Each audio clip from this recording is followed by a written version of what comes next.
Bonjour, bienvenue dans Tribune Presse, une émission où les journalistes analysent l'actualité nationale et internationale. Aujourd'hui, nous parlons de l'agriculture aux autres leviers de diversification de l'économie. L'économie congolaise est une économie entière qui dépend essentiellement des ressources naturelles, notamment le pétrole et d'autres ressources géostratégiques comme l'aide au développement.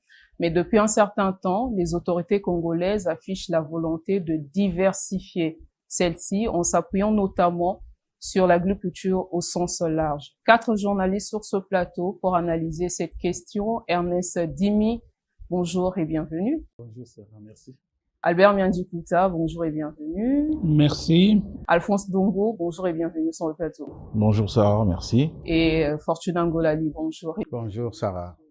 Alors, Ernest Dimi, je commence par vous. Depuis un certain moment, je l'ai dit dans mon lancement, les autorités parlent du développement de l'agriculture au sens large, aller vers la diversification de l'économie congolaise, en s'appuyant notamment. Est-ce une vraie volonté politique ou encore des parents en l'air?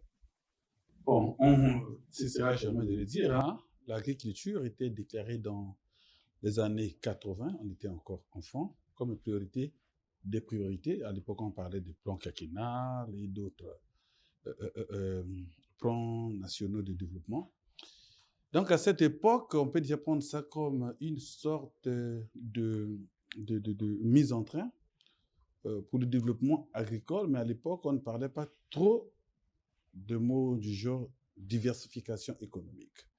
Donc, rien qu'en se fondant sur ces principes originels à l'époque, on croit que c'était déjà une vision qui était sortie, mais qui devait donc se concrétiser. Puisqu'à l'époque, on était encore très loin de l'année 2000, on entendait dire l'autosuffisance alimentaire d'ici à l'an 2000. C'était donc une ambition qui a dû connaître ses problèmes, qui a dû connaître ses beaux temps, mais aujourd'hui, il y a une autre dimension qui s'est ajoutée et ça prend encore un peu plus de structuration pour donner un peu plus d'étoffe et de corps à cette politique parce que les gouvernants réalisent que le Congo qui dépend pour la mise en œuvre de ces plans de développement en majorité du pétrole, alors n'est pas maître du marché pétrolier parce que le marché pétrolier a entre griffes ses propriétaires, les prix sont fixés à l'extérieur, les modalités de paiement, la vente ne se fait même pas dans notre argent, donc on perd plus en comptant seulement sur le pétrole à la moindre secousse. On l'a vu pendant le coronavirus et même avant, quand il y a eu la chute du coût de baril. En 2014. Voilà, le pays a vraiment vacillé et la situation était pratiquement bloquée, les alarmes et les alertes, les signaux macroéconomiques étaient pratiquement en rouge vif. Donc, il fallait trouver des alternatives. Alors, il faut quand même qu'on signale que la diversification économique, ça fait peut-être trop savant, mais de manière simple, c'est le fait de dire qu'on ne peut pas compter sur une seule ressource qui est le pétrole. À côté du pétrole, nous avons l'agriculture, nous avons les mines, nous avons beaucoup de choses. Et le bois. Il faut s'appuyer sur d'autres leviers. Il faut s'appuyer sur beaucoup de leviers pour que, au cas où le pétrole sur lequel on compte à plus de 70% aujourd'hui arrivait à être esquinté, alors que les autres niveaux, c'est-à-dire l'agriculture et autres, et c'est un peu de merci Ernest Dimi. Le temps de faire tourner la parole et permettre aux autres de réagir. Albert Miandikuta, Ernest Dimi l'a rappelé tout à l'heure que l'autosuffisance alimentaire au Congo, on en parle depuis les années 80 jusqu'à aujourd'hui. Est-ce une réelle volonté politique d'aller vers cette diversification de l'économie ou de simples discours simplement hein, pour enchanter la population? Non, c'est-à-dire que nous ne pouvons pas d'emblée dire qu'il s'agit de simples paroles, de simples mots, parce que la réalité économique est là. Nous avons une agriculture qui s'impose à nous comme force, j'allais dire incontournable, force d'appui pour toutes nos politiques de développement. vous parlez des années 80, mais je vous ramènerai à plus loin encore. Dans les années 60, dès les premières années de l'indépendance, la République du Congo a assis sa politique de développement d'alors sur justement les capacités de l'agriculture, les capacités de ces terres à produire ce que nous mangeons. Donc, ça n'est pas un simple slogan, ou si ça l'est, c'est un slogan qui a la double facette d'être aussi, comment dire, la facette de la vérité, de la réalité, du réalisme que nos dirigeants sont en droit et en devoir d'observer. Donc voilà, agriculture, priorité des priorités, quelle que soit la manière dont on tourne la chose, c'est une ressource qui ne trahit pas, la terre ne trahit pas. Nous sommes un peuple de paysans, une population d'agriculteurs, même si nous ne produisons pas suffisamment pour nourrir la population au point d'atteindre l'autosuffisance alimentaire. Donc voilà, pas simple slogan, mais obligation aussi des faits, réalité économique du Congo qui s'impose à tous, quelle que soit d'ailleurs l'orientation, vous savez. Donc, que ce soit une politique, j'allais dire, libérale, une politique communiste, une politique... le Congo a essayé tout cela. Eh bien, ça, c'est parti, ça s'est basé sur l'agriculture et nous ne pouvons pas penser que ce fut une manière fausse de raisonner. Donc voilà. Alphonse Ndongo, l'agriculture comme levier de diversification de l'économie congolaise pour sortir l'économie congolaise de son état comateux qui dépend essentiellement du pétrole. Vous qui êtes journaliste économique et financier, on en parle depuis des années et même dans le projet de société du président de la République, il en parle comme la priorité de priorité. Il faut donc aller, parce que notre pays dispose de 10 millions de terres arables, donc un fort potentiel pour aller diversifier cette économie. Alors, très bien. Il faut noter une chose, hein. C'est vrai qu'on est parti d'une diversification déclarative des années 80. Je me souviens encore des chansons révolutionnaires de Mangungu Clépé à son âme, alors qui parlait en disant Tokanisa pré-pétrole. Ça voudrait dire que on était déjà, n'est-ce pas, sur le tracé de pouvoir diversifier cette économie du fait de la chute brutale des prix du pétrole sur le marché international. Cela a quasiment arrêté tout effort de développement à travers le plan quinquennal. Ajouté à ça, les partenaires au développement ont aussi donné l'idée aux autorités de l'époque, notamment donc, on peut dire sous Sassou 1, pour que l'on aille vers la diversification d'autres économies. Maintenant, comment est-ce qu'on peut juger ça? C'est à travers les chiffres, parce que l'économie, tout se lit à travers les chiffres. Sans chiffres, on ne parle pas d'économie. Alors, si on regarde aujourd'hui, par exemple, la loi de finances rectificative qui a été justement rendue publique à la suite du Conseil des ministres du 30 juin dernier, on se rend compte que la croissance repose sur le pétrole. C'est-à-dire qu'on est parti d'une croissance qui était prévue de 4, n'est-ce pas, 3% pour se situer à 5,5%, n'est-ce pas? Et cela est porté par le pétrole. On vous montre très bien que le secteur, par exemple, pétrole représente, n'est-ce pas, une croissance qui va se résoudre, qui porte la croissance de l'ordre de 4, n'est-ce pas, 9% pour se situer, n'est-ce pas, à 5,6%. Donc, ça montre que c'est le pétrole qui fait tout. Et si on peut même parler des chiffres réels, on est parti d'un budget initial qui était de 2500 milliards pour se situer aujourd'hui à plus de 2700 milliards. Ça voudrait dire que c'est le pétrole, notamment la crise que nous vivons sur le plan international, Iran contre les États-Unis, dont on constate que ce sont des recettes qui proviennent du pétrole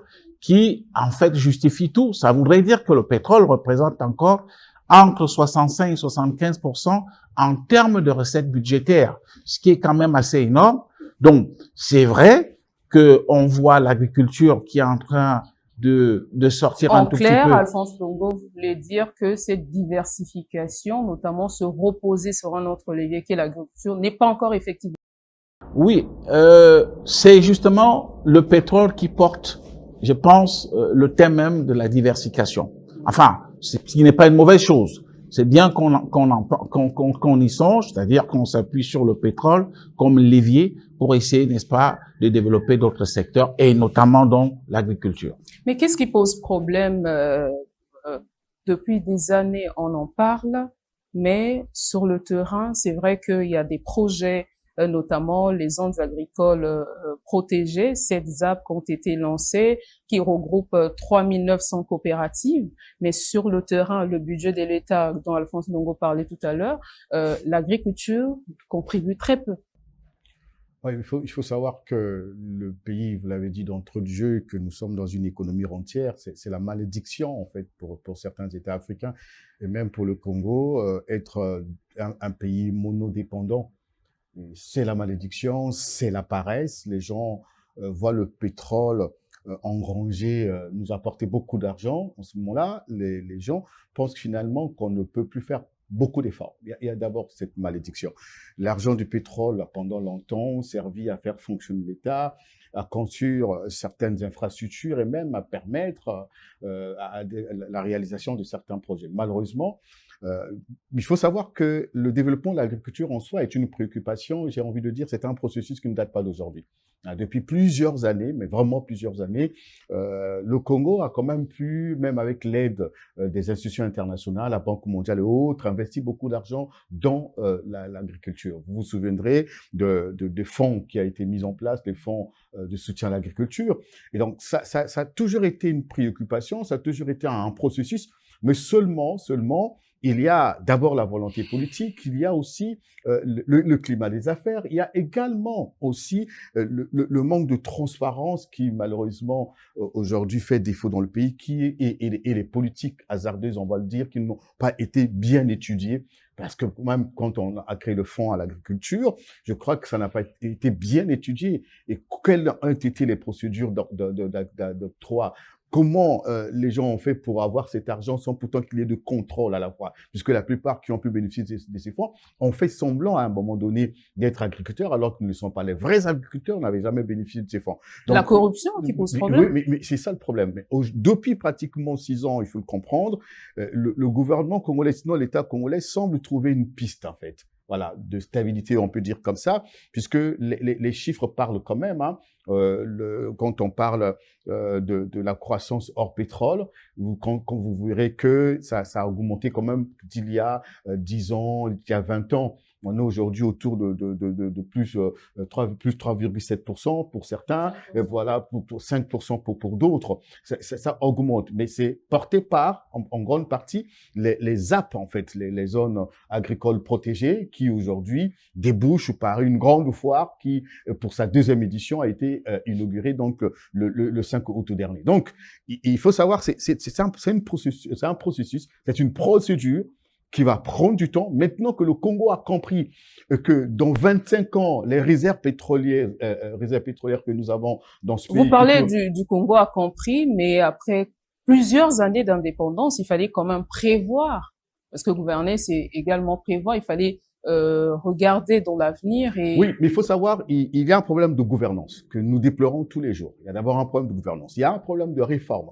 Il y a aussi, on disait tout à l'heure, quand on parle de la gouvernance, le climat des affaires et la corruption, les gens ont pris l'argent qui ont été débouchés et injectés dans l'agriculture pour s'en servir. Il y a eu tout cela. Manque de sérieux, manque de rigueur.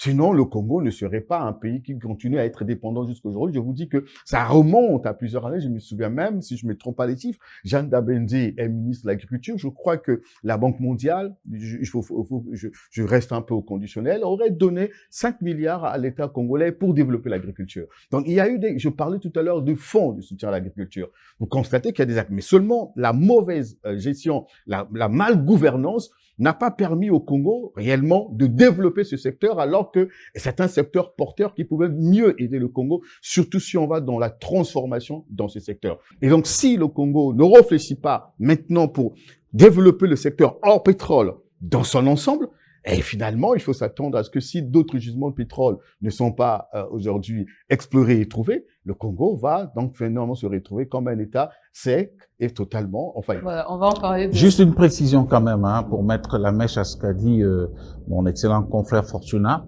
La croissance hors pétrole définie dans le cadre justement de la loi rectificative, c'est justement, on va partir de 3,2% à 4,9%. Hein, c'est juste une voilà, les chiffres varient d'une institution à une autre. Voilà. C'est le gouvernement qui le dit. Ça, c'est le gouvernement. Voilà. Oui. Mais pour juger de l'efficacité, en tout cas de l'action publique, c'est sur le terrain. Ce sont les populations qui jugent de l'efficacité. Et on a promis aux Congolais l'autosuffisance alimentaire, la souveraineté alimentaire. Il y a très récemment, le 5 août dernier, la deuxième édition de la grande foire agricole du Congo. Mais est-ce que le Congolais aujourd'hui se nourrit de ce que nos paysans produisent? Je crois que il faut prendre cette question à deux niveaux. Est-ce que les Congolais se nourrissent de ce que produisent les Congolais? D'un côté, oui. Parce que vous n'allez pas me dire sur ce plateau que le manioc que nous mangeons à Brazzaville vient de la RDC, par exemple. Et si je peux reformuler ma question, est-ce que la production agricole du Congo couvre le marché local? Oui. Ça, c'était d'abord les bases que je pose et j'allais atteindre ce stade. Alors, donc, on ne va pas dire aussi que la pastèque que nous mangeons à Brazzaville quitte, par exemple, l'Arabie Saoudite. Non. Vous voyez? Alors, il y a des éléments qui permettent de comprendre qu'on est parti quand même presque de zéro à quelque chose qui est physique, qui devrait s'améliorer au fur et à mesure et qui devrait s'identifier et se diversifier davantage pour que ça s'étoffe afin qu'on ne puisse pas trop avoir recours à l'extérieur. Voilà. Vous parlez de deux produits, la pastèque, le manioc. Oui. Il y en a beaucoup. Oui. Il y en a beaucoup. Vous prenez maintenant les autres aspects. Je prends le cas du poisson d'eau douce. Est-ce que la production nationale permet à tout le Congolais d'y accéder? Non, ça devient encore un menu de luxe. Et je parle là devant quand même des gens qui sont sur le terrain et qui comprennent, notamment les journalistes économiques, et qui a tous ces chiffres et tous ces éléments. Alors, nous n'allons pas quand même dire qu'en termes, par exemple, de tous les produits, les Congolais s'approvisionnent rien que de la production nationale. Non. Vous avez les poulets de chair. Chez nous, ça n'existe presque pas. On prend les produits surgelés qui viennent de l'extérieur. Ce qu'il faut dire, c'est qu'il y a quand même un grand changement par rapport au temps passé. Certains produits deviennent presque régulièrement, ne sont même plus saisonniers, comme c'était le cas il y a des années. Alors, il y a un effort qui est fait, mais beaucoup reste encore à faire parce que sur la plupart des produits, on accuse d'abord un déficit dans le cadre du ravitaillement du marché.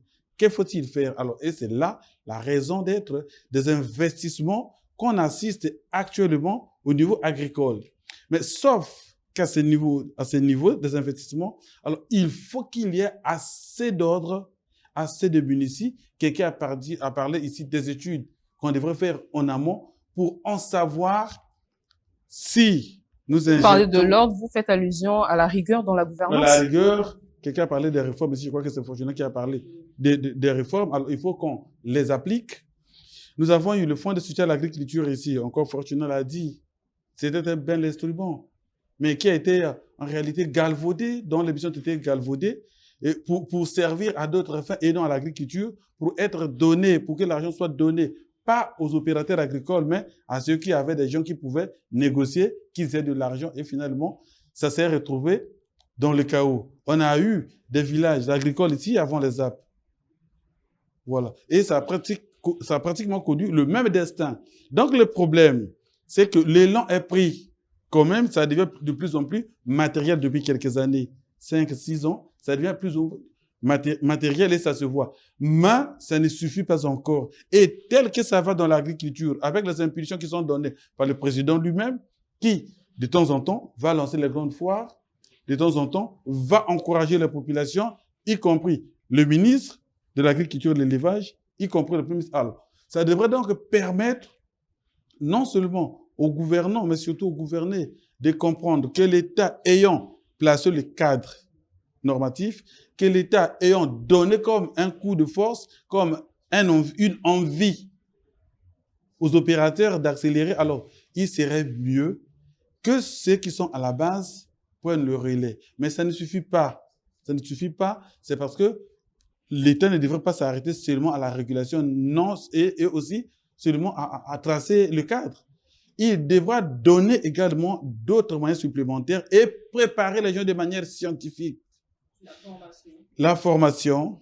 Parce que vous prenez les gens qui sont assis, vous les mettez dans un village agricole avec tout le potentiel qu'on a mis en place, mais ils ne savent même pas comment faire pour se ravitailler en engrais. Là vous introduisez ma prochaine question sur les défis. Hein. Si vous voulez bien réagir sur la production agricole qui ne couvre pas le marché local, mais la prochaine question que j'allais vous poser, c'est sur les défis de cette agriculture-là, notamment la mécanisation, aussi la formation des agriculteurs.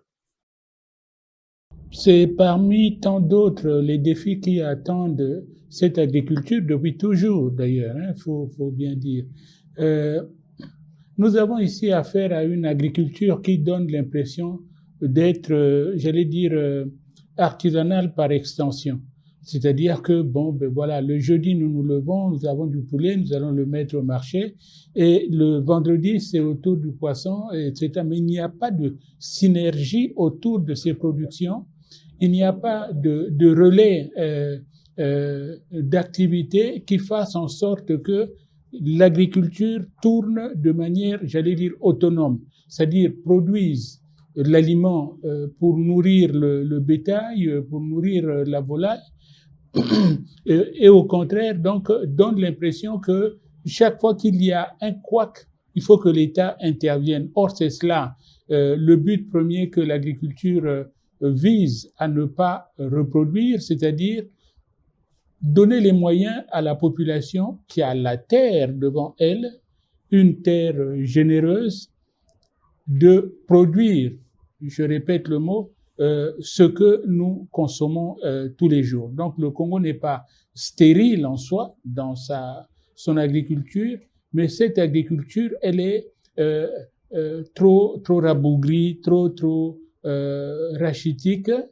pour que nous en fassions un levier pour le moment, je veux dire, pour le moment, que nous en parlions en termes de puissance économique nationale d'abord, ne pas parler, Alphonse Ndongo aime beaucoup donner cet exemple-là de la Côte d'Ivoire, de ce relais de l'artisanat, le privé national qui prend à bras le corps l'agriculture et enfin un levier de développement d'abord pour lui. Ça, nous n'en sommes pas encore là.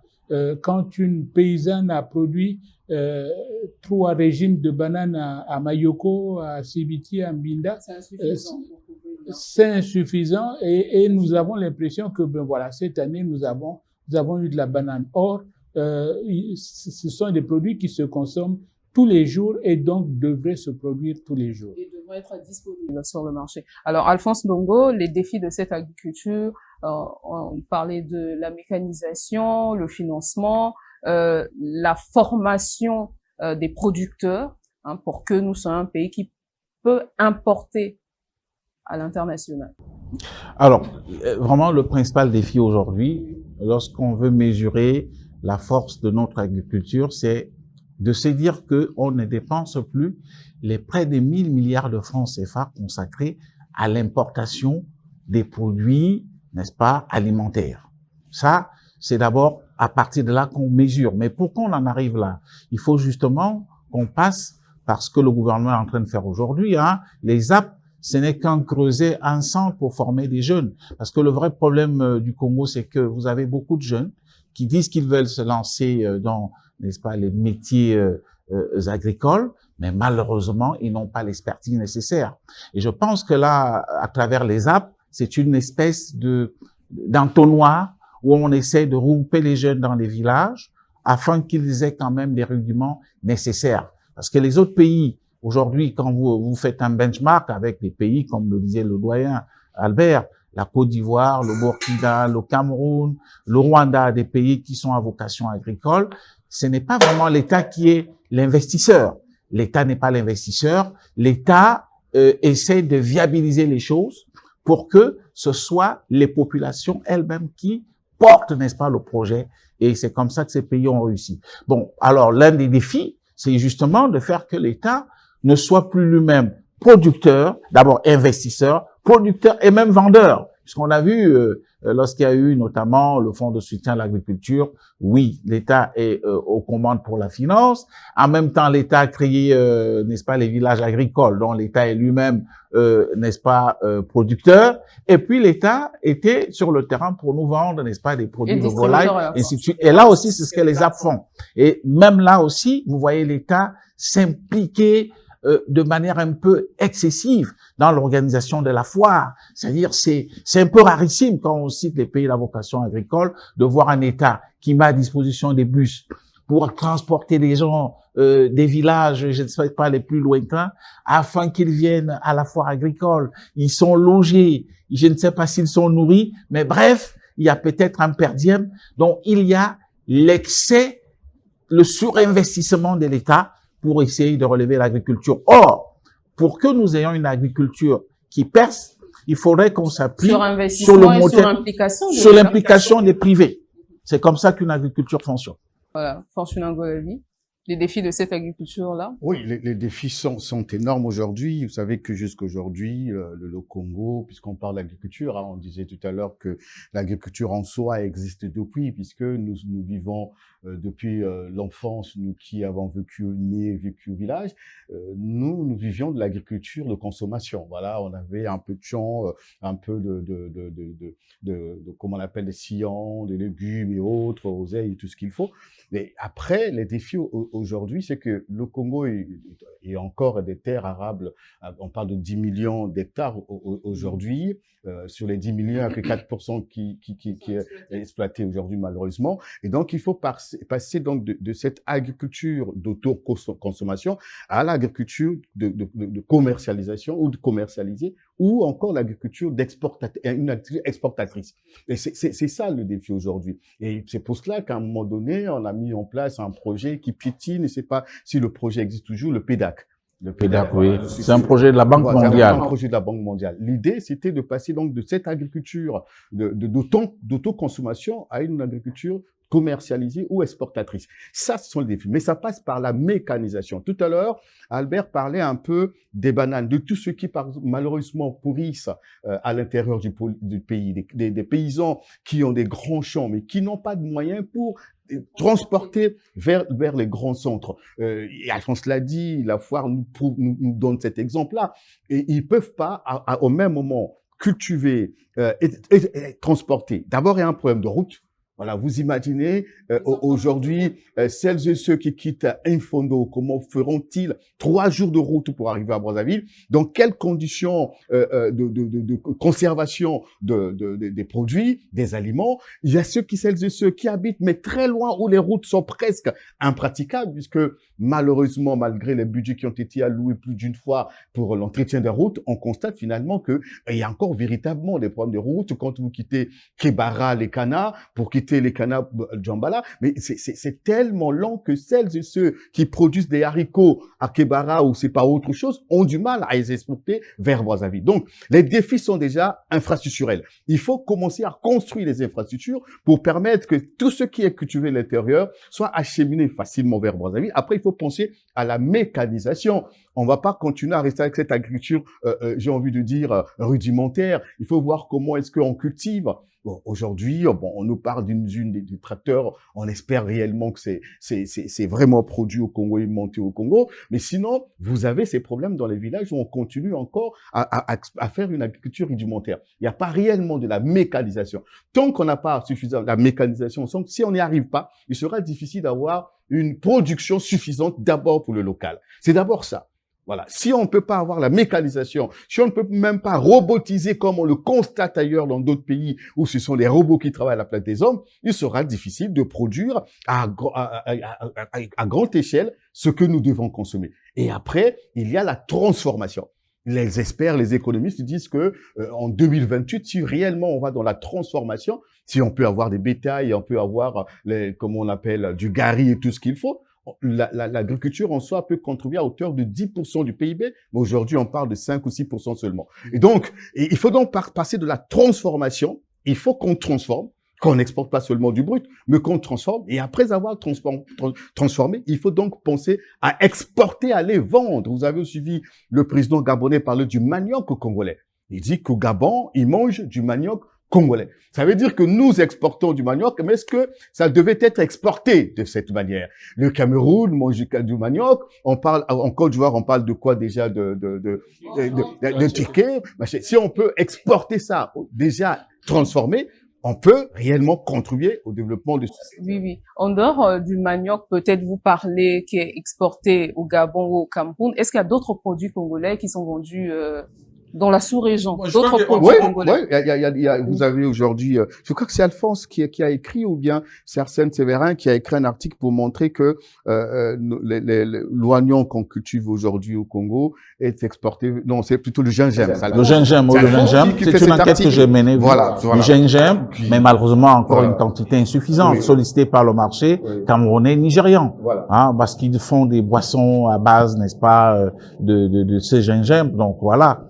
Il y a des opportunités comme ça à saisir. Ernest Dimi, les défis de l'agriculture congolaise, nous l'avons évoqué, fait même le tour du plateau. Là-dessus, maintenant, j'aimerais évoquer avec vous la question des intrants, un vrai défi pour les agriculteurs congolais. Un vrai défi, oui, les intrants, c'est l'un des défis auxquels il faut faire face. Et là aussi, c'est un créneau ou une passerelle qui ne semble pas du tout organisé dans notre pays parce qu'on n'a pas de grandes centrales d'achat, on n'a pas de grandes centrales d'approvisionnement, on n'a pas de grands intermédiaires réguliers qui peuvent garantir sur le long terme la disponibilité des intrants. Alors, on a parlé, je vois ici de manière globale, là, au sens large, comme vous avez pris l'habitude de le dire. Alors, on voit ici, par exemple, les engrais, c'est pas toujours disponible à des endroits précis, à des livreurs précis. Alors, vous avez aussi du matériel, vous voyez. Alors, donc, ça, c'est un défi et qui, s'il n'est pas relevé, s'il n'est pas mieux organisé, comme l'État donne l'impression de tout prendre sur lui, alors s'il n'organise pas ce secteur, même tout ce que nous sommes en train de vivre ici, d'Ivra, pourrait s'arrêter parce que après les apps, comme il y aura la difficulté pour l'approvisionnement, notamment en intrants, là-dessus, c'est quoi? Ça sera la débâcle, ça sera la rechute et on reviendra. Alphonse a dit qu'il y a quelque chose d'important ici, c'est, il n'a pas dit avec le mot que je vais utiliser, je crois que notre agriculture va souffrir de sa surpolitisation. Oui, on en fait un dossier politique, une affaire politique, alors que c'est en réalité un créneau à caractère industriel et commercial. Alors, on en fait l'affaire d'un politicien, c'est vrai. Notamment avec l'effort agricole, on voit le PCT mobilisé pour que les gens y aillent. En dehors du parti, on voit tous les jours, c'est un ministre qui prend ses journalistes vers là-bas, qu'il était parti acheter. On voit un député, il est parti encourager. Un sénateur, il est parti. Donc, ça devient un créneau politique, alors que en réalité, c'est une tribune citoyenne, une tribune commerciale, une tribune du business. Et c'est le danger de notre agriculture. C'est le danger parce que chacun va se rendre faire sa communication politique lors de cette foire. Chaque fois qu'on ne voit pas, il n'y aura pas un nombre. Imaginons qu'on ouvre une foire et que le président ne parte pas, et qu'un ministre ne parte pas, et que les députés ne fassent pas de tour, alors les gens, déjà, ils ne vont pas venir. Voilà, on va ouvrir une foire, on mobilise les gens avec des drapés. Non. On devait voir là-bas les acheteurs en masse. On devrait voir les vendeurs en masse. On devait voir ceux qui proposent des intrants en masse. Faire le tour des producteurs, Moi, je vous propose ça. Je vous propose ça. Je vous propose des tracteurs. Je vous propose des machettes du génération. Je vous propose les drones qui vont vous transporter les produits du lieu de culture à Brazzaville. Mais chez nous, c'est les drapelets qu'on voit. On parle en termes de mobilisation. Donc, c'est ça les failles du Et système. le politique en profite, par exemple, pour faire sa communication politique, Son marketing. oui, le marketing, notamment lors de cette fois. Vous voulez dire un dernier mot? Oh, ça va. Ah, ça va. Albert Miandjikuta. Oui, non, mais le problème des intrants, oui, c'est un des problèmes qui se posent. Mais je me dis, je voudrais vous ramener un tout petit peu vers un autre thème qui n'est pas moins important. Nous sommes actuellement en train de parler de, vous savez, il ne se passe pas de journée qu'on ne parle de transformation, de dégradation des températures, du climat, etc. Mais nous sommes dans l'agriculture aussi dans une phase de ce qu'on appelle la transition écologique. C'est-à-dire que nous parlons des tracteurs, bien, nous parlons des intrants, des engrais, d'accord, mais nos parents, avant d'avoir les sacs d'engrais qui nous viennent du Maroc ou de Mauritanie, ils faisaient de l'agriculture écologique aussi, et nous, on dirait que nous sommes en train de rater un virage ici, au lieu de faire simplement de la surproduction ou de la production, faire de la production de qualité. Le mot s'est imposé il y a une dizaine d'années, dit nous mangeons bio. Mais ça veut dire quoi, bio? En fait, c'est même ridicule pour un Congolais de dire qu'il mange bio parce qu'il a toujours mangé bio. Sauf évidemment des poissons surgelés, etc. Mais le Congolais a toujours mangé son poisson puisé de la rivière directement à l'assiette. Et donc ça, ce sont des choses qui semblent nous laisser de côté, semblent ne pas nous préoccuper, semble ne pas être prise en compte dans la démarche qui est actuellement engagée par le gouvernement pour une agriculture de transition et de... Voilà, merci Albert Miandjikuta. Alphonse Ndongo, le problème des intrants. Aussi, je vous annexe une deuxième question sur la foire agricole, mais c'est qui l'acheteur? La foire agricole, est-ce l'État l'acheteur? Alors, permettez que j'y réponde à la dernière. Je disais tantôt qu'il y avait quand même ce surinvestissement de l'État, ce qui n'est pas une mauvaise chose, parce que l'État peut aussi être celui qui essaye de booster l'agriculture en mettant, n'est-ce pas, à la disposition de ceux qui voudraient bien la pratiquer les outils nécessaires. Mais là, c'est que nous sommes quand même dans un monde aujourd'hui où on parle de libéralisme économique, dont l'État ne peut plus vivre comme dans les années 70, 80, 90, où il organisait tout. Il faudrait que l'État essaie de se désengager puisqu'on voit ce surinvestissement qui aboutit à ce que Dimi a tantôt appelé un excès de politisation, et c'est vrai, puisqu'on a l'impression que les meilleurs acheteurs ne sont pas vraiment alors toujours des commerçants. Parfois, c'est le ministère de l'Agriculture qui rachète les invendus. Parfois aussi, ce sont des ministres, députés qui, justement, profitent de cette fois pour faire ce qu'on peut appeler, dans le langage usuel, le one-man show. Donc, alors, en ce moment, ça pose un problème. Maintenant, pour répondre à votre question sur ce qui peut concerner les intrants ou alors tout simplement les engrais. Moi, je pense que le Congo a une énorme chance parce que à une vingtaine de kilomètres de Pointe-Noire, vous avez là un site qui peut justement faire qu'on ait des engrais phosphatés. Et ce site est tellement important puisque les experts le situent entre 600 millions et 700 millions de tonnes, soit une production annuelle qui pourrait être entre 2 millions et 3 millions de tonnes. Je vous apprends qu'en Afrique, il n'y a que 2 pays qui, justement, ont quand même cette possibilité de produire ce qu'on appelle les engrais phosphatés. C'est le Maroc et c'est le Togo. Et ces pays sont toujours obligés d'importer des éléments additionnels pour vraiment donc configurer les engrais phosphatés selon les normes qui sont reconnues sur le plan mondial. Mais par contre, le Congo ne dispose pas seulement des phosphates, mais aussi les éléments donc additionnels auxquels je faisais allusion, ce qui fait que le Congo peut non seulement booster son agriculture parce que localement, on peut éventuellement donc en produire, en même temps, on peut en exporter puisque c'est à quelques encablures d'un des meilleurs ports, n'est-ce pas, en eau profonde d'Afrique centrale.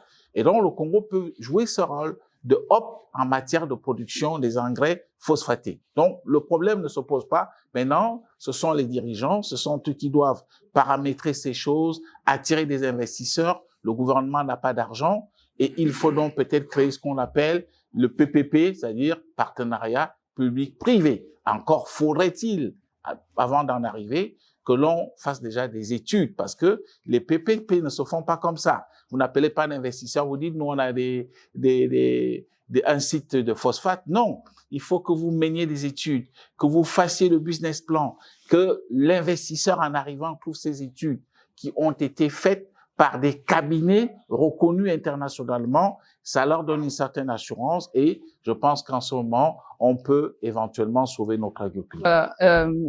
Fortuna Ngolali, pour clore sur l'agriculture, la dernière question que je vous pose sur les intrants, défis de notre agriculture, et puis à côté, il y a d'autres leviers pour diversifier notre économie. On parle notamment du tourisme, des télécommunications. Parmi ces secteurs, lequel vous semble le plus rentable et viable, où le Congo peut aller et diversifier son économie? Bon, déjà, pour l'agriculture, je pense que finalement, les autres l'ont déjà dit, le Congo est une terre bénie. On le dit que le Congo est un pays riche. Ça veut dire que quand on est riche, on a la possibilité aujourd'hui de tout avoir d'une manière ou d'une autre. On parlait des semences aujourd'hui.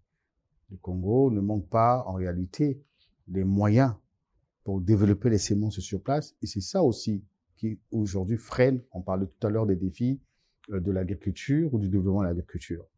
Alphonse a dit finalement que le Congo peut en produire, mais on sait qu'on continue aussi jusqu'aujourd'hui d'en importer, puisque en 2004, je pense... Mais qu'est-ce qui bloque, qu'est-ce qui empêche le Congo de produire lui-même ces semences? C'est toutes ces pesanteurs dont on parlait tout à l'heure, mais souvenez-vous que pour favoriser le développement de l'agriculture, le gouvernement, en 2004, 2024 ou 2005, avait exonéré les intrants au Congo pour permettre finalement que ceux qui sont dans le secteur s'en servent sans vraiment trop dépenser. Et ça, il faut le retenir. Maintenant, ce qui nous manque aussi aujourd'hui, c'est une sorte de coordination. Peut-être qu'il faut qu'on rêve aussi. Coordination à quel niveau? Je vois un peu Blanchard Dimi. Peut-être qu'on verra dans les jours à venir une autre task force sur l'agriculture. Pourquoi? Parce que il manque au Congo la politique agricole, pour ne pas parler de la politique de l'agriculture. Une politique nationale pour nationale de l'agriculture. Où finalement, vous avez des lois, vous avez des méthodologies, des méthodes de financement, vous avez des prix. On sait que chaque année, le Congo veut produire tant, par exemple, de tonnes de tel aliment, tant de tonnes de tel produit. Et comment on fait pour transformer? Donc, il nous faut une politique nationale beaucoup plus scientifique où on sait d'où on part, où est-ce qu'on va. Aujourd'hui, quand on regarde les apps, c'est très bien. L'État continue à financer les apps. On en a parlé tout à l'heure. Comment est-ce que les agriculteurs, les paysans quittent d'un point à un autre, même celles et ceux qui ne sont pas dans les apps, mais c'est tout dans les apps, c'est toujours le gouvernement qui paye le déplacement jusqu'ici. Mais on ne sait pas combien est-ce que le gouvernement a dépensé depuis la première fois jusqu'à aujourd'hui. On ne sait pas jusqu'aujourd'hui combien est-ce que le gouvernement a dépensé pour les apps. Une politique nationale aurait pu tout encadrer. Des projets, des promesses politiques, des promesses de campagne électorale, mais le Congolais a besoin du concret. Vous parlez de la coordination. Ce qui se fait actuellement, c'est de l'improvisation pour développer l'agriculture. Rien n'est impossible. Très rapidement. Oui, rien n'est impossible de passer aux promesses de campagne à la réalité. Rien n'est impossible. C'est simplement que nous avons déploré ici le fait que finalement, on est dans une politique politicienne où finalement on fait trop d'annonces, mais on n'a pas la capacité. Mais après, l'autre défi de l'agriculture, du développement de l'agriculture aujourd'hui, c'est le financement dont on n'a pas vraiment parlé aujourd'hui. Voilà, c'est ce qui, bon, Alphonse l'a dit, c'est que, il a dit il y a quelques minutes, c'est ouvrir ce secteur vers le privé. Le secteur privé, parce que c'est exactement. L'État congolais actuellement, le gouvernement est totalement asphyxié sur le plan financier. On peut, quand on regarde le budget de l'investissement, en 2025, c'était autour de 41 milliards de francs CFA, si j'ai des bons chiffres. C'est mieux que ça. Ça a un peu augmenté en 2026. On voit un peu la volonté de vouloir investir. Mais quand on regarde le fonctionnement de l'État, le fonctionnement consomme même plus de 200%, si on veut de dire, de ce qui devait être pour l'investissement. Donc, on est tout pour le premier trimestre seulement de l'année 2026. Vous allez vous rendre compte que l'État a dépensé près de 341 milliards, si j'ai les bons chiffres, que pour le premier trimestre. Et même pour comment on dit ça, Alphonse Dongo, pour lever les fonds en 2026, l'État, le premier trimestre, bien sûr, l'État n'a même pas pu atteindre ses objectifs. Jusqu'aujourd'hui, n'a pas pu atteindre ses objectifs. On s'attendait à près de 600 et quelques milliards, mais l'État s'est arrêté autour de 400 et quelques milliards aujourd'hui. Donc, on se rend compte que l'État est en difficulté de réellement financer le développement de l'agriculture. À ce niveau, qu'est-ce qu'il faut faire? Il faut aller un peu sur ce que le gouvernement a toujours dit depuis quelque temps, hein, depuis 5 ans à peu près, c'est de laisser la place au privé de prendre. Mais pour laisser la place au privé, il faut qu'il y ait des garanties. Vous avez dans le Niari ceux qui font du maïs aujourd'hui pendant la période de sécheresse, pendant la saison pluviale, je pense, ils ont eu des difficultés. Il y a eu beaucoup de pertes. Au-delà. Oui, je voudrais ajouter, peut-être embrayer sur ce que dit Fortuna. L'État en fait tellement trop que à un moment donné, ça risque de ne plus profiter aux Congolais. Prenez un cas, vous suivez la publicité d'une rizière qu'on a créée dans la partie nord. C'est l'État qui investit, c'est-à-dire l'État viabilise le site, offre des hectares de terrain à ces gens qui sont venus s'installer, qui sont des privés étrangers. Et évidemment, défiscaliser tout et ils s'installent. C'est vrai que cela permet qu'on produise du riz localement. Le même État dans les pays du Niari, est en train de prendre possession de 10 000 hectares pour aider, effectivement, je crois aussi, des hommes d'affaires de type étranger. Je n'ai rien contre les étrangers qui devraient y cultiver, n'est-ce pas, du haricot. Parce que, bon, vous savez que le haricot rentre dans nos habitudes alimentaires. Donc, l'État en fait tellement trop que je me dis, à la fin, si il n'y a pas une politique nationale, comme le dit Fortuna, une politique nationale voudrait dire quoi? Ça voudrait dire que si le ministre qui est en poste aujourd'hui, Monsieur Paul Valentin Gobo, je ne suis pas dans les secrets de Dieu pour qu'il parte demain, mais comme on n'est jamais éternel dans le gouvernement, que deviendra donc l'implémentation ou la mise en œuvre de ses apps ou de sa façon de voir l'agriculture? Parce qu'on a l'impression que d'un ministre à l'autre, ça change. Il y a eu Rigobert Mabundu avec, évidemment, le fonds de soutien, les villages agricoles. Les villages agricoles, tout ça. Et puis, échec, il faut qu'on appelons le chat par le chat. Et là, c'est Paul Valentin Gobo, dans sa méthode. S'il n'est plus là demain, quelle est la méthode qui sera appliquée? Donc, c'est pourquoi il faut... Mais il n'est pas éternel à ce poste, il a appelé à être remplacé. En matière d'agriculture, c'est-à-dire que une continuité, quelque chose qui est vraiment pensé au sein du gouvernement. On parle du PND, mais il faut que ce soit une politique bien définie, c'est-à-dire qui est donc portée par le gouvernement, quel que soit le ministre qui arrive. Si c'est Madame Sarah Monga qui arrive, elle continue. Merci Alphonse Longo. Alors, je passe la parole à Albert Niandjikuta. On a parlé longuement de l'agriculture comme levier de diversification de l'économie, mais autour, il y a d'autres leviers, notamment le tourisme, les télécommunications. Est-ce que le pays peut réellement compter sur ces autres leviers pour diversifier son économie? Tout est question de volonté politique. Vous savez, donc, rien ne naît comme ça dans la vie. ne se présente comme un atout tout de suite exploitable. Non, il faut y mettre de la volonté, il faut y mettre du sien. Vous avez parlé, oui, sans doute du tourisme, mais nous ne négligeons pas le bois.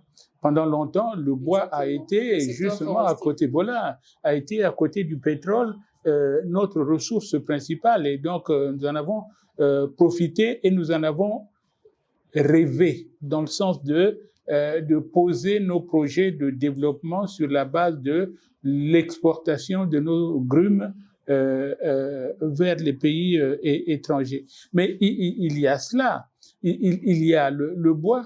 Nous parlons de tourisme. Vous savez, le problème du tourisme, c'est qu'il est un peu ambivalent, dans le sens que le bois, lorsque nous le coupons, ben, nous l'envoyons vers la mer et il vogue vers le consommateur. Mais le tourisme ici, il ne s'agit pas seulement de venir se dire, bon voilà, nous avons les chutes de la Foulakari, nous avons le site de Mbé. Il faut d'abord le mettre en valeur. Ça, c'est le parc de Konkwati, donc les gens viennent. D'ailleurs, c'est curieux. C'est un secteur qui appelle à la transformation des mentalités. Quel est le Congolais qui aujourd'hui va dépenser 2000 francs pour aller à Konkwati visiter des gorilles? Ça l'intéresse pas. Je veux dire, bon. Est-ce que ça l'intéresse pas ou on l'intéresse pas? Voilà donc justement d'où ce que je disais, une volonté politique. C'est-à-dire il faut de promouvoir ce secteur. De promouvoir ce secteur. Donc voilà. Donc c'est cela. Nous sommes ici donc à un point de jonction de nos volontés, de nos désirs, de nos plans de développement, mais qui doivent rencontrer aussi le bon vouloir donc de ceux qui nous dirigent. Les gouvernants notamment, parce qu'il faut les indexer. Là, ce sont eux qui dirigent, qui doivent matérialiser la vision du chef de l'État. C'est pas le Congolais. Ceux qui doivent matérialiser, et je crois qu'on risque de retomber. S'il vous plaît. La question sur d'autres leviers pour diversifier l'économie congolaise. Il y en a beaucoup. Hein. Vous avez, ou de l'agriculture, vous avez les mines, vous avez le bois, vous avez le tourisme et l'économie numérique aussi. On en parle. Le problème ici, ce n'est pas tant l'effet d'entraînement des dirigeants. C'est un cadre qui doit permettre l'éclosion de ces secteurs. Or, qui donne le rythme? C'est l'État qui donne le rythme et le reste suit. Vous voyez? Alors, quand vous avez un secteur du bois qui donne l'impression que tout se passerait en toute opacité, on ne sait pas réellement combien de bois sont coupés, par quelle compagnie et ce que l'État gagne comme pourcentage. Et dans le budget, ça ressort combien? Est-ce que les études, les chiffres qui sont dits dans le budget reflètent la réalité du travail sur le terrain? Non. Nous avons un grand potentiel forestier et qui permettrait au budget de gagner davantage d'argent à travers le bois. Qu'est-ce que nous gagnons aujourd'hui? Là aussi, il faut un peu plus de transparence et de rigueur. Vous avez le secteur des mines. Le secteur de mines. Pourtant, nous en avons beaucoup. Mais qu'est-ce qui ne va pas pour que la participation dans le budget de l'État, dans le développement du Congo, soit toujours faible à ce jour? C'est vrai qu'il y a un léger biais. On dit, je crois que Fortuné Valfont a dit ici, que ces dernières années, quand même, hein, ça essaie un peu d'augmenter, le secteur hors pétrole essaie un peu d'augmenter dans sa participation au budget de l'État. Mais je crois qu'on peut faire mieux. On peut faire plus. Comme nous sommes dans un stade plus de marketing politique, vous voyez, tout le monde, que ce soit dans le tourisme, que ce soit dans les mines, que ce soit dans les secteurs de l'économie numérique, que ce soit dans le bois, cite toujours l'ambition du président de la République de diversifier l'économie congolaise. Et c'est plus des théories. Mais est-ce que c'est ce qu'ils font ou font faire sur le terrain? Et c'est ça le grand problème. Et le grand problème, c'est plus les discours que l'action. Effectivement, nous sommes dans une situation où la plupart des gouvernants sont plus actifs, plus inspirés sur papier que sur le terrain. Et c'est ça le péché que nous avons. On a des dirigeants tellement politisés et tellement ils veulent tant plaire au chef de l'État pour conserver leur poste, voilà. au lieu de travailler réellement pour répondre aux besoins de la population. Sinon, dans la situation actuelle, même si le pétrole allait baisser encore au niveau du coût du baril, je crois que si les autres secteurs étaient pris réellement au sérieux, on n'aurait pas à vivre certaines grandes secousses que nous avons vécues. Et le pétrole ne serait pas... Je ne sais pas si vous constatez. Aujourd'hui, on a l'impression qu'on a le pétrole, qu'on n'a que le pétrole. Alors qu'il y a d'autres secteurs. Effectivement. Et c'est ça. Et comme on a donné l'impression qu'il n'y a que ça, alors ceux qui arrivent laissent tout au secteur pétrolier. On va aller rapidement, Fortuna, votre réaction sur d'autres leviers qui peuvent permettre à l'économie congolaise de sortir du tout pétrole. Le bois, aujourd'hui, pourrit dans nos forêts, il faut le savoir. Vieilli aussi. Voilà, vieilli, pourri dans nos forêts. Pourquoi? Parce que l'État congolais a pris une décision, vous le savez, de ne plus exporter son bois brut, si on peut le dire. Et donc, il faut passer à la transformation du bois. Sur place. Voilà, sur place. Mais les chiffres aujourd'hui démontrent finalement que 80% des entreprises dans le secteur du bois qui existent, ces entreprises n'ont pas aujourd'hui tout le matériel, tous les instruments et même les machines qu'il faut pour scier, transformer le bois sur place. Et comment ça se passe? Ça veut dire que quand on exporte, la Chine, l'Union européenne achète le bois, transforme là-bas, nous renvoie les meubles que nous achetons parfois, mais est très très cher. On peut les acheter sur place, et comme on peut aller acheter sur place en Chine ou à Dubaï et tout ce qu'il faut, c'est notre bois qui est totalement transformé chez les autres. Or, si on le transformait sur place, déjà le meuble nous reviendrait donc moins cher. Et aujourd'hui, il faut savoir qu'au niveau international, sur le marché international, le prix du bois scié coûte extrêmement cher aujourd'hui. Le prix a galopé, comme le pétrole aujourd'hui. Et donc, si le Congo transformait son bois et bien transformer son bois, déjà, au niveau local, on aurait pu construire comme à Infondo, à Ouesso, des logements en bois qui, selon les études, qui ont une durée de 100 ans, à peu près quand le bois est bien traité. Donc, on n'aurait jamais eu de problème de logement. On pourrait même l'expérimenter à Brazzaville et à Pointe-Noire. Vous comprenez que ce qu'on peut faire avec le bois. Et vous avez aussi aujourd'hui, donc, ça aurait créé beaucoup, mais des milliers d'emplois. Et l'exportation aussi nous aurait rapporté beaucoup d'argent pour combler le déficit dont on sait de la croissance hors pétrole. On aurait comblé donc ce déficit. Vous avez aussi le tourisme aujourd'hui, le tourisme qui est encore un peu dans ses débuts. Voilà. Et même d'abord, avant de parler même de ceux qui viennent de l'extérieur, c'est d'abord nous. Combien de Congolais aujourd'hui s'intéressent à ce secteur? Qu'est-ce qui est fait réellement pour attirer chaque Congolais vers nos sites touristiques, vers les musées et qui existeraient, je vais mettre ça au conditionnel, et même sur notre culture à nous. Vous avez suivi ce qui s'est passé avec le maître cuisinier, comment on l'appelle, Madjou. Il a organisé une activité ici de record de Guinness record avec 30 000 plats au départ. Et finalement, quand vous constatez l'engouement des Congolais, et même en dehors d'engouement, mais ce qu'on prépare, et c'était beaucoup plus tout ce qui est importé. On n'avait pas suffisamment de plats congolais dans cette activité.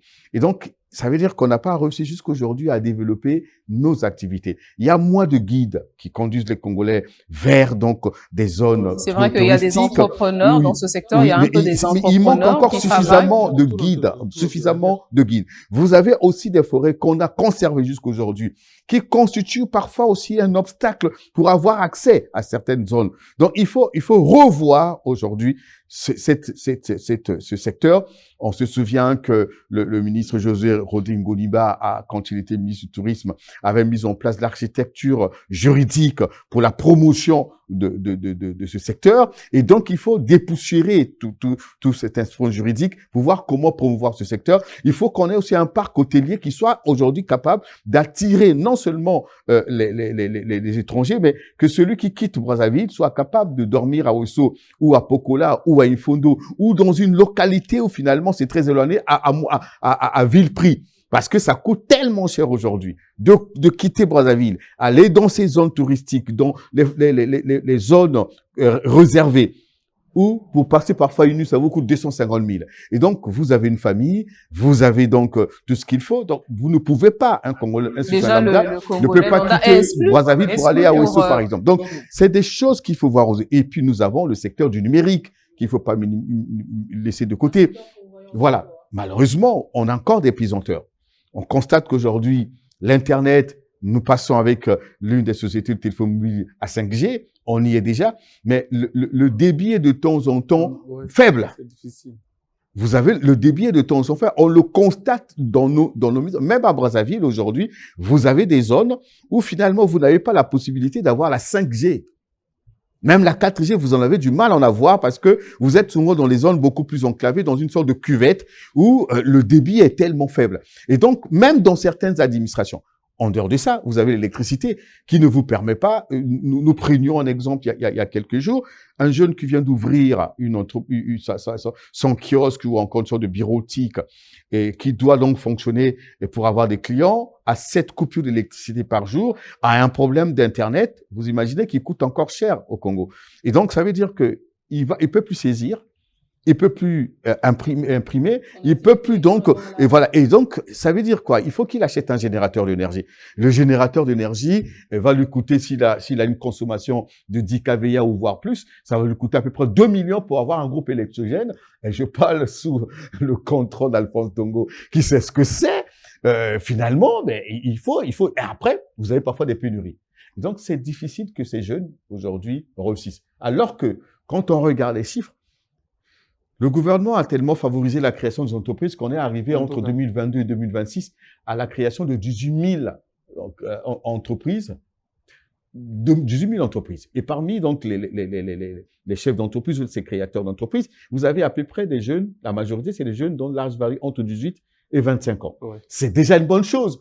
Mais on peut créer l'entreprise, c'est sur papier. Mais sur le terrain, si rien ne nous accompagne, si rien n'accompagne ces jeunes, il sera difficile de développer aujourd'hui l'économie hors pétrole. C'est toutes ces pesanteurs. Mais après, vous avez en dehors de ça, le secteur informel aujourd'hui, et qui aujourd'hui embauche plus que même la fonction publique, plus que même le secteur, j'ai envie de dire, privé.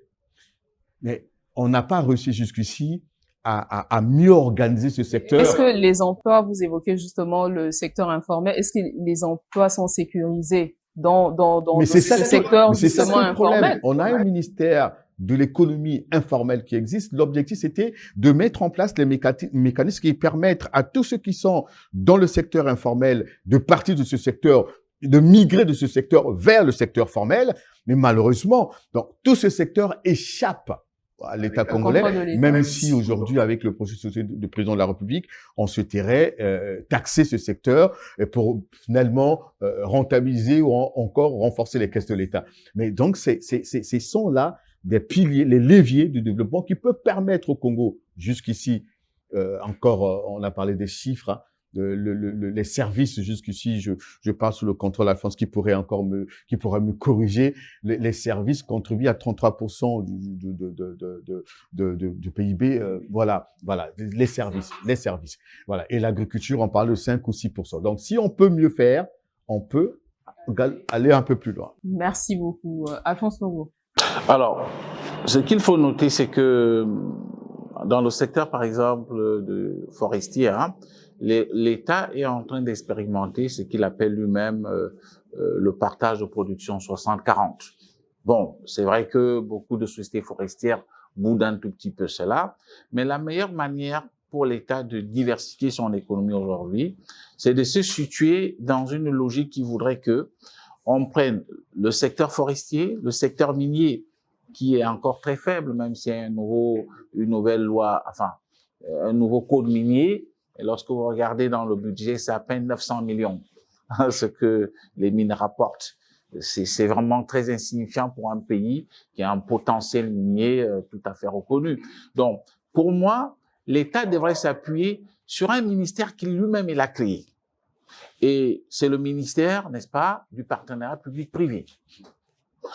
Je vous le jure, lorsqu'on fait un benchmark, la Côte d'Ivoire qui a expérimenté le PPP et d'autres pays comme le Kenya, ainsi de suite, le Sénégal, n'ont pas de ministère des PPP. Il s'agit tout simplement d'une direction rattachée au ministère des Finances dans les différents pays que je viens de citer. Mais le Congo s'est donné les moyens d'avoir un ministère.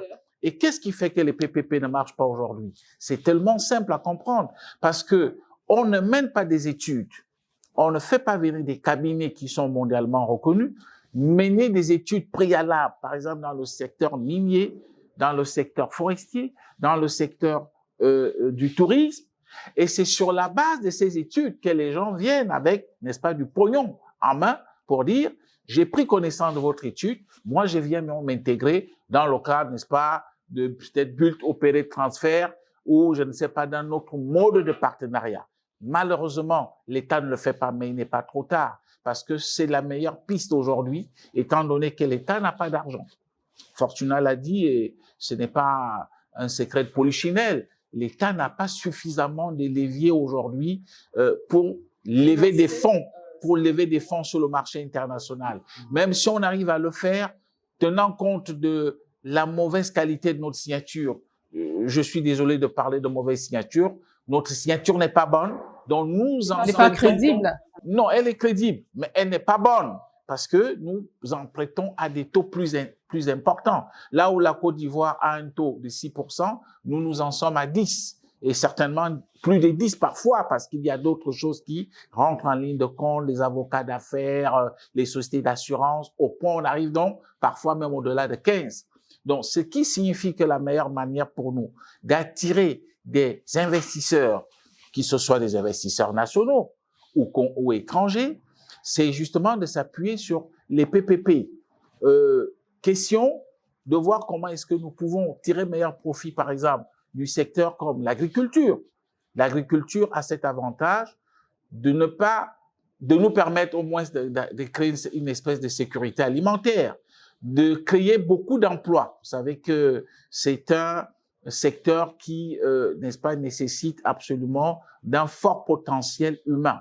Donc, ça crée des emplois. En même temps, ça fait vivre ceux qui la pratiquent. Lorsqu'on parle du tourisme, je reste un peu sceptique parce qu'on ne sent pas le gouvernement. Vous savez que la destination Congo coûte très cher encore. Vous avez encore le fait, comme Fortuna l'a dit, des hôtels, oui, qui coûtent cher, mais on ne fait pas la classification des hôtels dans notre pays. Vous voyez, chacun conçu son hôtel, il dit, bon, c'est 5 étoiles, c'est 4 étoiles, ça se met à la tête du client, enfin, du propriétaire. Mais c'est ce qui ne se fait pas. Nous devons être dans la norme mondiale qui voudrait que cette classification se passe. Et quand quelqu'un à l'étranger, il interroge, n'est-ce pas, la destination Congo, il sait que je peux trouver un hôtel 3 étoiles qui coûte tel prix parce que les prix vont avec cela. Il ne s'agit pas de dire 4 étoiles et on arrive, vous n'avez même pas une piscine. Donc voilà, ce sont des choses sur lesquelles il faut qu'on s'appuie pour faire l'économie des Alphonse Ngongo, vous parlez que l'État n'a pas d'argent. Vous faites allusion notamment à la dette. À la dette publique, hein, mais il y a d'autres moyens que l'État pourrait mobiliser, notamment les fonds, notamment la fiscalité, hein, pour mobiliser les fonds. Oui, et à la fiscalité, vous savez, c'est très bien de faire des projections budgétaires basées sur les impôts. J'ai vu là dans le cadre de la loi de finances, on va quasiment à plus de 1200 milliards. Et je pense que la loi rectificative amène cela un peu plus maintenant, peut-être à plus de 1500.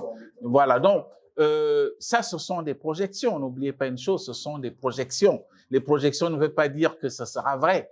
Donc, si l'ensemble de l'économie, pour qu'on arrive à cette mobilisation de recettes, si le système économique ne fonctionne pas bien, c'est-à-dire les autres structures, les mines, le tourisme, ainsi de suite, donc cela va affecter de manière générale le circuit économique. L'économie, c'est comme notre corps humain.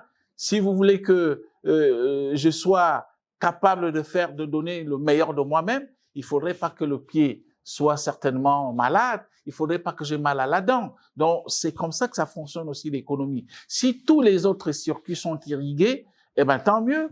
On pourra certainement atteindre ces objectifs, mais un État ne doit pas seulement vivre sur la base des projections d'impôts, parce que si l'impôt devient quelque chose qui retracte les investisseurs, parce que ça coûte cher, alors comment allons-nous éventuellement attirer des investisseurs dans notre pays? Donc, toute proportion gardée, il faut toujours examiner ces questions avec beaucoup, n'est-ce pas, de pertinence. Oui, mais j'abonde dans le même sens pour compléter ceci. Aujourd'hui, nous l'avons dit que tout ce que l'État peut engranger aujourd'hui, tout ce que les impôts, la fiscalité, comme on l'a dit, peut apporter dans les caisses de l'État, et quand on regarde l'épaisseur de la dette, ça veut dire que la dette consomme totalement tout ce qu'on peut engranger en termes de fiscalité.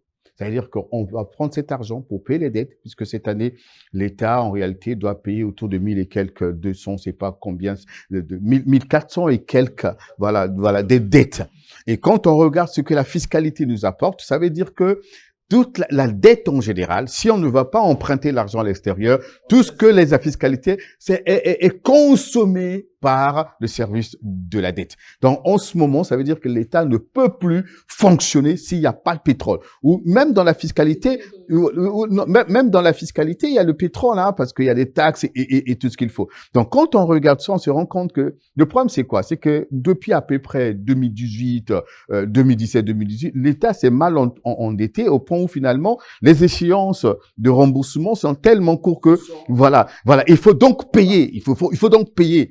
Et l'État est sous pression. C'est pour cela que aujourd'hui, quand le gouvernement s'endette, c'est pour payer et réchelonner la dette. Et on ne peut pas, dans ces conditions actuelles, injecter suffisamment d'argent dans l'agriculture ou encore dans le secteur hors pétrole. Ça va être compliqué. Donc, tout ce qu'on voit aujourd'hui, c'est beaucoup une bonne dose politique. C'est peu l'expression de la volonté. On veut réellement faire, mais l'État seul, aujourd'hui, on le dit, ne peut pas investir pour développer le secteur hors pétrole. Il faut permettre à ce que, comme la France l'a dit, que le secteur privé, le PPP, s'implique, puisqu'il y a déjà une loi qui est très bien faite, qui est très bien, qui garantit réellement, qui protège le privé et qui protège aussi l'État. Je pense que si on applique cette loi dans son ensemble, l'État peut, le gouvernement ou l'État congolais peut, dans les jours à venir, réellement enclencher le développement du secteur hors pétrole. Nous sommes pratiquement à la fin de cette émission. Le temps de permettre et relancer par une dernière question, le temps de permettre à Anas Dimi et Albert Miandjikuta de réagir sur cette question. Qu'est-ce qu'on va encore dire de plus que les autres n'ont pas encore dit? Quand on sait que si les autres secteurs de l'économie étaient pris au sérieux, je pèse bien mes mots, on pourrait consacrer une bonne partie de la fiscalité au paiement, même de la dette de l'État, si les autres compartiments de l'économie, de la vie nationale, fonctionnaient. Non, on n'aurait pas assez de choses à regretter. Mais comme c'est tel qu'on a dit, ça ne fonctionne tellement pas bien. Et c'est ça les grands péchés que nous avons. Malheureusement. Que faut-il faire? Toujours s'appuyer sur ce que disent les textes. Toujours repartir sur la base des enquêtes de personnalité avant de responsabiliser les cadres à la tête des structures pourvoyeuses de l'argent de l'État. Toujours, quand même, faire semblant de patriotisme et d'esprit républicain. Mais pourquoi vous parlez de faire semblant? Le patriotisme, c'est important pour gérer. Parce que vous avez des gens qui ont des casiers judiciaires longs comme le bras, qui sont en responsabilité dans les mêmes endroits où ils ont commis des crimes économiques, dont certains sont encore pendant au niveau de la justice. Et on les responsabilise. Des gens qui ont été chassés d'une fonction pour malversation, détournement, vol, les dossiers à la justice, mais le voilà qui est revenu dans un autre poste à la douane. On va dire, et comment on va s'en sortir? Et c'est ça les grands problèmes que nous avons, parce que nous sommes dans une situation où la politique a pris le dessus sur la compétence. Où le politique guide tout. Parce que même au niveau du gouvernement, je crois qu'il y a des gens, pour leur faute antérieure, à la tête des structures publiques, de l'exécutif, ne pourraient même plus figurer dans le gouvernement. Mais pourtant, ils sont. Mais ils sont. Pourquoi, je vous prends un cas simple, pourquoi le fonds de soutien à l'agriculture a échoué? À cause de qui? Si le ministre des tutelles avait pris la possibilité de prendre des voitures du fonds pour ses histoires personnelles. Donc, il y a tellement de choses à dire sur ces aspects de moralité publique, de moralisation de la vie publique, sur les aspects du comportement anti-républicain de certains dirigeants qui naviguent même à contre-courant de ce que veut le président ou le premier ministre, que parfois on a l'impression que nous marchons les pieds en l'air et la tête en bas. Comme disent certains qui sont désabusés, allons seulement, mais non. L'espoir n'est pas perdu. Mais vous parlez oui. de la corruption, de la mauvaise gouvernance, mais les responsabilités ne sont pas établies. Mais c'est ce qu'il dit. C'est ce que je dis. C'est ce qu'il dit. Ils ne sont pas établis. Pourquoi? Ce qui bloque. C'est parce qu'il y a un système de parrainage. Ah non, c'est le cousin de tel ministre, c'est le petit. Oh, il y a même des gens qui sont arrêtés, mais arrivés au parquet, au Congakala ne dort plus. Il faut libérer, il faut libérer, il faut libérer. Et c'est ça qui tue le pays. On a vu avec la commission anticorruption ici à l'époque. Quand l'Amir Guerra a fait des histoires, comment ça s'est arrêté? Donc c'est tout ça qui a affaibli l'efficacité. On parlait des réformes tout à l'heure. Tout ce qu'on a dit, le développement de l'agriculture et autres, même du secteur hors pétrole, passera toujours par les réformes, la mise en œuvre des lois qui existent ou encore la création d'autres lois. On parlait tout à l'heure de la politique et surtout de l'indépendance de la justice. Ce que dit Denis est important. Pourquoi? Parce que vous avez dans le même sillage, dans le même appareil politique, dans le même système, des gens habitués donc à la normale, non pas la normale, j'ai envie de dire, habitués donc au désordre. Ouais. À la mauvaise gouvernance, qui s'oppose à la mise en œuvre des lois et même aux réformes. Mais pourquoi ces personnes sont maintenues? C'est ce qu'il est en train de dire. Mais oui, mais parce qu'ils sont habitués dans la jouissance, dans la facilité. À chaque fois qu'on veut parler de la loi, à chaque fois qu'on veut parler de la rigueur, à chaque fois qu'on veut parler des réformes, ces gens s'y opposent. Pourquoi? Parce que ça vient, ils sont habitués dans cet inconfort de gestion. Et donc, finalement, ils vont jamais accepter qu'on les fasse sortir de cette zone de confort. Voilà.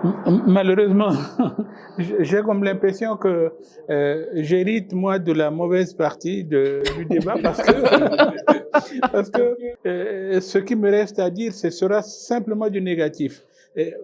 Ça n'est pas ça, ça peut être une impression, mais notre pays n'est pas que négatif, n'est pas que négativité.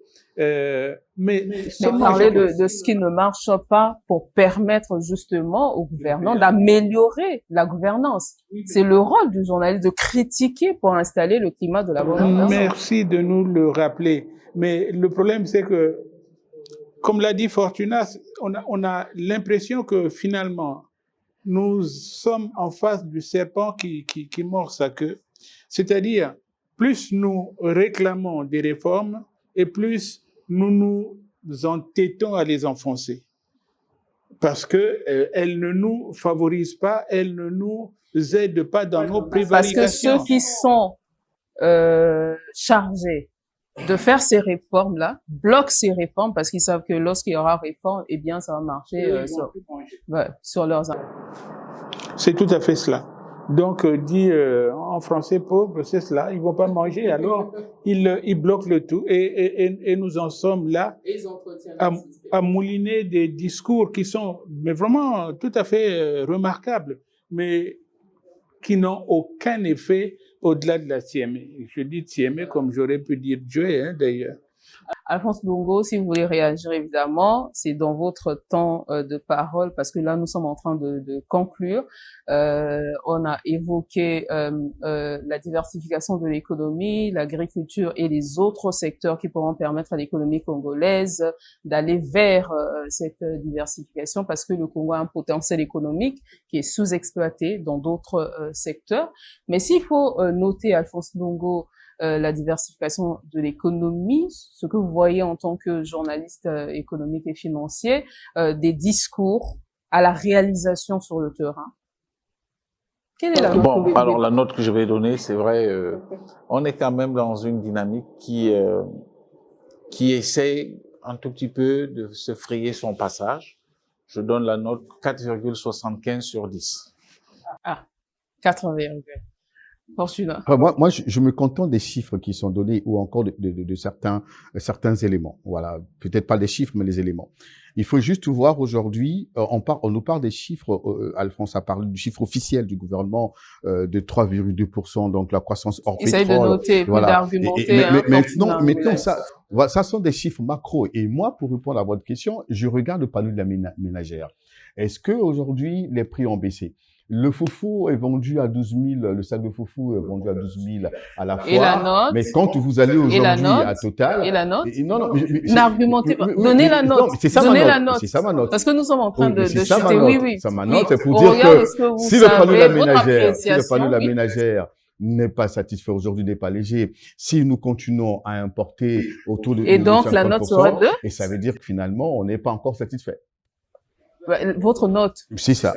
Oh, mais non, il fallait noter quand même pour que on n'est pas encore satisfait. C'est une note éliminatoire ou pas? Non, on n'est pas encore satisfait. Bah, c'est pas une note.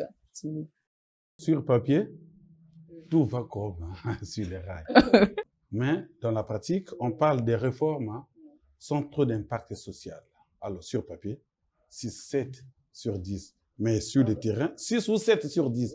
Mais sur le terrain, de manière pratique, on va juste prendre les chiffres officiels de ce qui est comme impact de ce secteur dans les PIB. Alors, on a parlé de 3, je sais pas 5 ou 7. Oh, mais faites simple. 3 sur 10. 3 sur 10. Alors, Albert Miandikuta, c'est vous le dernier correcteur. Donnez la note. Oui, justement. Moi, je pars simplement du principe que il y a ce que le gouvernement veut et proclame, et il y a ce que la population a comme ressenti, a comme impact. Et donc, dans l'une dans l'autre, cette volonté de bien faire et cette réalité de ne rien faire de bien m'oblige à dire que nous sommes à peu près à 5 sur 10. À 5 sur 10. Voilà. Merci beaucoup à vous d'avoir pris part à ce plateau Tribune Presse, un plateau consacré à l'analyse de l'actualité nationale et internationale. Et nous avons reçu Albert Miandikuta, directeur de publication de la Semaine africaine, Alphonse Bongo, journaliste économique et financier, et il est journaliste indépendant, Bruno Fortuna Ngolali, journaliste également, et Ernest Dimi, journaliste et patron de Brazzaville. Voilà. Merci à vous pour votre attention. On se retrouve très prochainement pour une nouvelle thématique.